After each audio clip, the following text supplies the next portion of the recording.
નમસ્કાર બાળ મિત્રો, કેમ છો બધાય? મજામાં ને? હવે વિદ્યાર્થી મિત્રો આપણે વાર્તા ઉપરથી પ્રશ્નોના જવાબ આપવાના છે.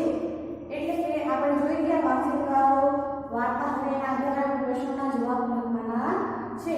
પહેલો પ્રશ્ન છે, ચિત્રમાં શું શું દેખાય છે? તમે ચોપડી ખોલો અને એમાં જુઓ તમને શું શું દેખાય. મને તો તેમાં ઝાડ, ઘર, પછી ઉંદરડા, પછી માણસ, પછી છોકરા, પછી લેડીઝ વગેરે મને જોવા મળતા હતા. હવે તમને શું શું દેખાય છે તે તમારે જોવાનું છે.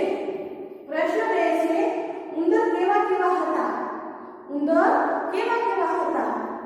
તમે કહો તો વિચારો અને કહો કેવા કેવા ઉંદર હતા. તો કે જાડા, પાતળા,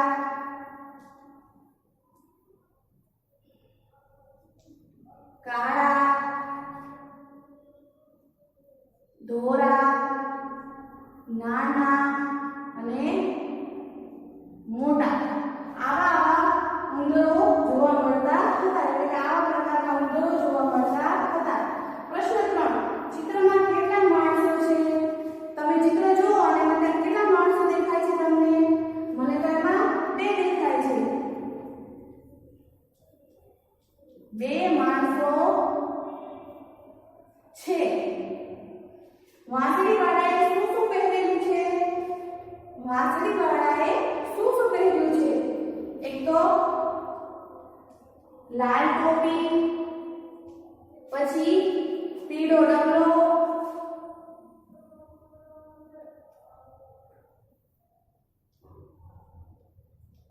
અને કમરમાં શું બાંધ્યું છે?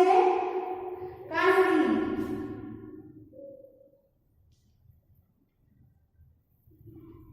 એટલે કમરપટ્ટો. લાલ ટોપી, પીળો ડગલો એટલે કે પીળો ઝભ્ભો અને કમરપટ્ટો બાંધ્યો છે.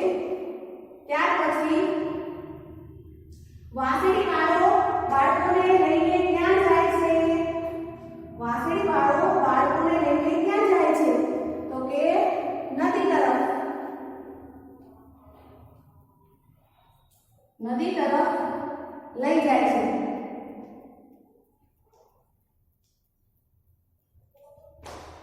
નદી તરફ લઈ જાય છે.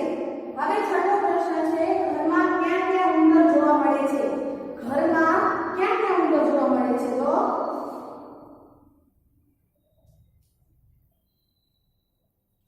કબાટ અને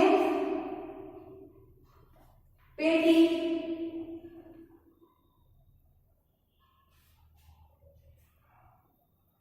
ત્યારબાદ ગામ લોકોએ વાંસળીવાળાને કેટલા રૂપિયા આપ્યા? 7મો પ્રશ્ન છે, ગામ લોકોએ વાંસળીવાળાને કેટલા રૂપિયા આપ્યા? ઉંદરડા કાઢવા માટે તો